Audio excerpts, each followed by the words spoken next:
ഇന്ന് എൻ്റെ പിറന്നാളാണെന്ന് കണക്കൂട്ടിയതുണ്ടാവാം. ഇന്നലെ ഡിഫറൻറ്റ് ആർട്സ് സെന്ററിന്റെ ഡയറക്ടർമാരിൽ ഒരാളായ മോഹനേട്ടനെ ഞങ്ങൾ വിളിക്കുന്നു മോഹൻകുമാർ. അദ്ദേഹം സിംഗപ്പൂരിലാണ്. പാസ് ഓഫ് ടൈം എന്ന പേരിൽ ഒരു കുറിപ്പ് എനിക്ക് വാട്സാപ്പിൽ അയച്ചു തന്നു. ഞാനത് എത്ര തവണ വായിച്ചു എന്ന് എനിക്ക് തന്നെ അറിയില്ല. ഞാനതിനൊന്ന് മലയാളീകരിച്ചൊരു പ്രിന്റ് എടുത്ത് ഇപ്പൊ അതെന്റെ കയ്യിലുണ്ട്. വല്ലാതെ മനസ്സിൽ തട്ടിയ ഒരു എഴുത്താണിത്. ഒറ്റ നോട്ടത്തിൽ ഓർക്കുന്ന ചില കാര്യങ്ങൾ നിങ്ങളോടൊന്ന് പങ്കുവെക്കണമെന്ന് എനിക്ക് തോന്നി. പ്രായം മനസ്സിനെ തളർത്തുന്നു എന്നുണ്ടെങ്കിൽ ഇതൊന്ന് കേൾക്കുന്നത് നല്ലതാണ്. കാലം നമ്മളെ മായ്ച്ചു കളയുകയല്ല, നമ്മുടെ മനോഭാവത്തെ പതുക്കെ പതുക്കെ മാറ്റിമറിച്ചു കൊണ്ടിരിക്കുകയാണെന്ന് മനസ്സിലാക്കാൻ ഇതൊന്ന് ഓർമ്മയിൽ സൂക്ഷിക്കുന്നത് നല്ലതാണ്. സാധാരണ നമ്മുടെ മക്കളും കൊച്ചുമക്കളും ഒക്കെ മാതാപിതാക്കളുടെ വയസ്സ് കണക്ക് കൂട്ടി ഓർമ്മിപ്പിച്ചു തുടങ്ങുന്നത് ഷഷ്ടിപൂർത്തി മുതലാണ്, അല്ലെ? 60 വയസ്സാവുമ്പോൾ. പിന്നെ സപ്തതി, അശീതി, നവതി, ആ ഓർമ്മപ്പെടുത്തൽ അങ്ങനെ തുറന്നുകൊണ്ടേയിരിക്കും. നിങ്ങൾക്ക് ഈ ഭൂമി വിട്ടുപോകാൻ ഇനി അധിക ദൂരമില്ല എന്നതിന്റെ ഓർമ്മിപ്പിക്കലാണത്. ഇനി ഞാൻ ഈ എഴുത്തിലേക്ക് വരാം. ഞാൻ ചില പോയിന്റ്സ് കുറിച്ച് വെച്ചിട്ടുണ്ട്. 60 വയസ്സ്, 60 ആവുമ്പോൾ ഒരാൾ അകൽച്ചയുടെ സൂക്ഷ്മത പതുക്കെ പതുക്കെ അനുഭവിച്ചു തുടങ്ങും.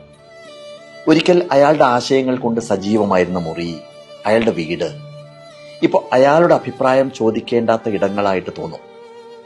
ഇതിനകത്ത് വിഷമിക്കാനൊന്നുമില്ല. അത് ജീവിതത്തിന്റെ ഒരു താളമാണ്. നമ്മുടെ സംഭാവനകൾ ഇത്രയും കാലം ആരുടെയൊക്കെയോ ഹൃദയങ്ങളിലും മനസ്സുകളിലും നാം പതിച്ചിട്ടതിന്റെ ബാക്കിപത്രമാണ് എന്ന് തിരിച്ചറിയേണ്ട കാലത്തിലേക്ക് നമ്മൾ കടന്നു എന്നർത്ഥം. അത്രയേ ഉള്ളൂ, അത്രയേ അതിന് കാണാവൂ.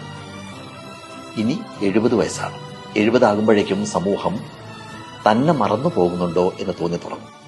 പുതിയ തലമുറ നമ്മൾ എന്തായിരുന്നു എന്നൊന്നും അംഗീകരിക്കാത്തൊരു കാലത്തിലേക്ക് കിടക്കുകയാണ്. അത് പരാജയമൊന്നുമല്ല, അതിനൊരു തരം മോചനമായിട്ട്, ഒരു തരം സ്വാതന്ത്ര്യമായിട്ട് കാണാൻ പഠിക്കുന്നിടത്താണ് നമുക്ക് മനസ്സമാധാനം കിട്ടുക. നമ്മുടെ ഉള്ളിലേക്ക് തന്നെ നോക്കാനും അഹംഭാവമൊക്കെ മാറ്റിവെച്ച് ഒരുതരം ശാന്തതയിലേക്ക് മാറി തുടങ്ങാനുള്ള സമയമാണത്.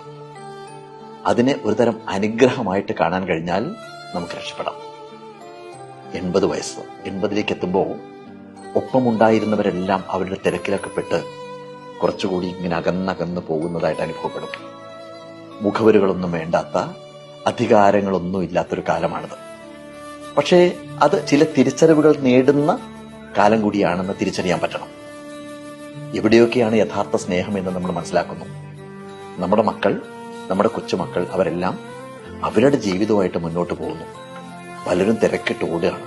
നമുക്കെങ്ങോട്ടും പോകാനൊന്നുമില്ല. സ്നേഹത്തിലെ കപടതകളെല്ലാം മനസ്സിലായി തുടങ്ങുന്നൊരു കാലം. ഇനി 90ലേക്ക് എത്തി എന്നുണ്ടെങ്കിൽ അത്രയും കാലം വിയർപ്പ്, കണ്ണുനീര്, ചിരി, ഓർമ്മകൾ എന്നിവ ഉപയോഗിച്ച് നമ്മൾ എഴുതിയ അവസാനത്തെ അധ്യായത്തിന്റെ അരികിലെത്തി നിൽക്കുമ്പോൾ ഇത്രയൊക്കെയാണ് ജീവിതം എന്ന് അവസാനമായിട്ട് നമ്മൾ തിരിച്ചറിയും. ഒന്നുകൂടി ഈ ഭൂമിയിൽ ജനിക്കാനായെങ്കിൽ എന്ന് അതിയായിട്ട് നമ്മൾ ആഗ്രഹിക്കാൻ തുടങ്ങും. ഇങ്ങനെയൊന്നും ആയിരുന്നില്ല ജീവിക്കേണ്ടിയിരുന്നത് എന്നും, വെറുതെ നമ്മൾ നഷ്ടപ്പെടുത്തിയ സമയമെല്ലാം ഒന്നുകൂടി തിരിച്ചു കിട്ടിയിരുന്നെങ്കിൽ കുറെ കൂടി ഉജ്ജ്വലമായിട്ട് ജീവിക്കാമായിരുന്നു എന്നും മനസ്സിങ്ങനെ ആവർത്തിച്ച് പറഞ്ഞുകൊണ്ടേയിരിക്കും. പക്ഷെ നടക്കില്ല. അതുകൊണ്ട് ഇപ്പോൾ ഇവിടെ ശ്വാസമുള്ളിടത്തോളം, ഊർജമുള്ളിടത്തോളം, ഹൃദയം മിടിക്കുന്നിടത്തോളം തീവ്രമായിട്ട് ജീവിക്കുക. ഓരോ കൂടിക്കാഴ്ചകളെയും സ്നേഹിക്കുക, ഉറക്കെ ചിരിക്കുക. ജീവിതത്തിലെ ചെറുതും വലുതുമായ, അല്ലെങ്കിൽ ലളിതവും സങ്കീർണവുമായിട്ടുള്ള സന്തോഷങ്ങൾ ആസ്വദിക്കുക.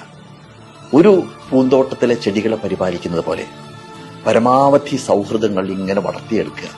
കാരണം അവസാനം അവശേഷിക്കുന്നത് ഉണ്ടാക്കിയ പണമോ നേട്ടങ്ങളോ സ്ഥാനങ്ങളോ ഒന്നുമല്ല. ബാക്കി നിൽക്കുന്നത് ജീവിച്ചിരുന്നപ്പോൾ ഉണ്ടായിരുന്ന ബന്ധങ്ങളും അവരോടൊപ്പം നമ്മൾ പങ്കുവച്ച നിമിഷങ്ങളും അവർക്കായി നാം പരത്തിയ പ്രകാശവും മാത്രമായിരിക്കുമെന്നുള്ള കാര്യം ഓർക്കുക.